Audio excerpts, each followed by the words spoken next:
Hey, what's going on? Connor Powers, Dead Red Hitting.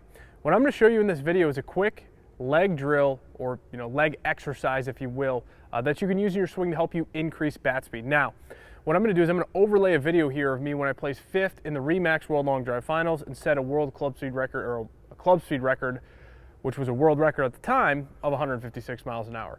So that's been surpassed by about a mile or two.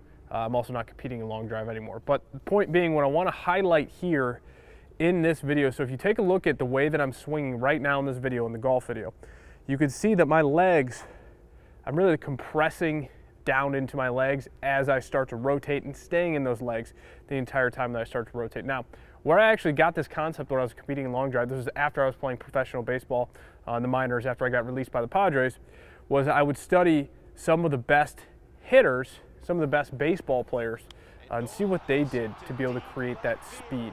And this was one of those things that I picked up and it transferred over into my golf swing, and you can just see the speed.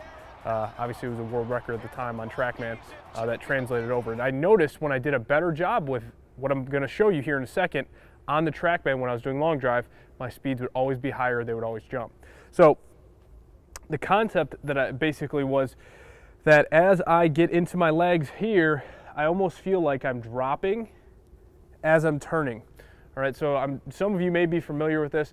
What I'm going to try to do in this video is just give you a feel, or give you an idea of the way that this felt for me. This may feel a little bit different for you, but what I would try to do is, especially my golf swing, as I would get to the top, and obviously it was a little bit of a Happy Gilmore there, but I'd get to the top and it would really be just down, and I'd drop, and I would really feel like I was dropping my hips as I would turn here and go. Right, so it's almost like you're going to drop your hip level. Now, what this drill is basically I want you to use this in smaller increments. I don't want you to use this, for 100 swings a day, because what I'm going to have you do is I'm going to have you, as you stride, your head's going to drop quite a bit. So I don't necessarily want to ingrain that habit. What I want to do, though, is I want to give you the feel of what it's like, and we're going to over-exaggerate it to have your hips kind of drop as you go to swing. So you're going to start out, your feet are going to be right, basically underneath your shoulders here, and as you step, what I want you to do is I want you to feel those hips come down.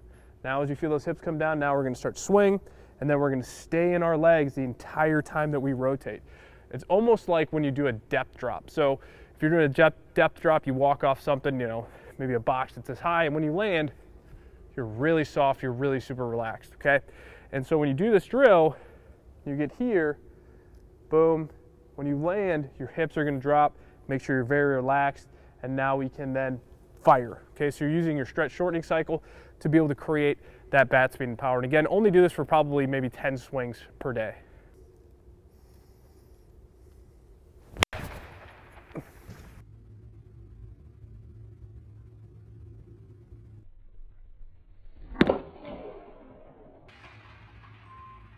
If you want to see more drills like this, make sure you subscribe to our channel right now before you leave. If you're watching this on Facebook, be sure to like us on Facebook, follow us on Instagram, Twitter. I put different kinds of videos, content out on all the platforms, so be sure to follow us everywhere at Dead Red Hitting.